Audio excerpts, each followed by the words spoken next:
తిరుపతిగా భావించే యాదగిరీసుడి పట్ల భక్తుల నమ్మకం అచంచలమైంది. మీ బిజినెస్ విస్తరించాలనుకుంటున్నారా? మార్చి 16-17 హైటెక్స్ లో ఫ్రాంచైజ్ ఇండియా బిగ్గెస్ట్ ఫ్రో ఎక్స్పో. పిలిస్తే పలికే దైవంగా భావిస్తూ ఉంటారు ఆయన భక్తులు. స్థల పురాణం గురించి చూసినప్పుడు యాద మహర్షి చేసిన తపస్సుకు మెచ్చి నరసింహస్వామి ప్రత్యక్షమయ్యాడు. యాద మహర్షి కోరిక మీద అక్కడే లక్ష్మీ నరసింహస్వామిగా వెలిశాడు.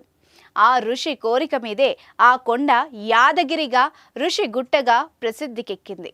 అనారోగ్యం, గ్రహపీడ నివారణలకు భక్తులు నమ్మకంగా యాదగిరీశుణ్ణి దర్శించుకుంటారు. చాలామంది భక్తులు భూ విరాళాలు మొక్కులుగా చెల్లిస్తూ ఉంటారు. హైదరాబాద్ చైతన్యపురికి చెందిన దంపతులు శారద హనుమంతరావులు కూడా తమ 3 కోట్ల విలువైన భవనాన్ని యాదగిరిగుట్ట ఆలయానికి విరాళంగా ఇచ్చారు.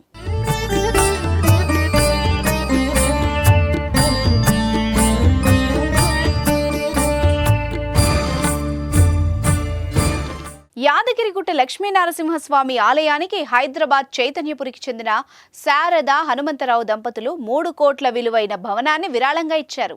చైతన్యపురిలో హనుమంతరావుకు 200 గజాల్లో 2 అంతస్తుల భవనం ఉంది. ఆయన ఇంజనీర్గా పనిచేసి రిటైర్ అయ్యారు. ఆయన 2 కుమారులు సాఫ్ట్వేర్ రంగంలో స్థిరపడ్డారు. ఒకరు అమెరికాలో, మరొకరు హైదరాబాద్లో ఉంటున్నారు. చైతన్యపురిలోని భవనం తాలూకు రిజిస్ట్రేషన్ పనులను యాదగిరిగుట్ట దేవస్థాన అనువంశిక ధర్మకర్త బి నరసింహమూర్తి ఈవో రామకృష్ణారావులు పూర్తి చేసుకుని భవనాన్ని స్వాధీనం చేసుకున్నారు.